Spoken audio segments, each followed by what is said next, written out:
Hi, welcome back to Enjoyomakeup channel, and today I'm gonna do the Halloween trick that you can do at home super easy.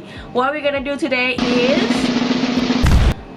the dried lips. You have to clean your lips concealer, which is really light than my normal concealer that I use. Tap it on the brush to tapping. How sick I'm look. Lipstick. Okay.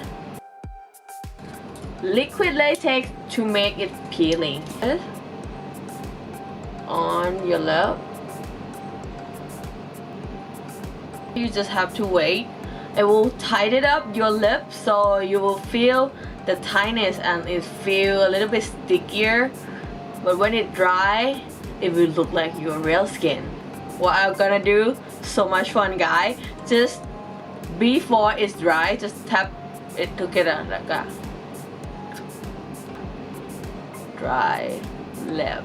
You can also do around the corner here and there. For this, I will use the translucent powder or any powder that you guys have. Even baby powder is fine too. Add some tinted blood color. Here, tap it. Okay.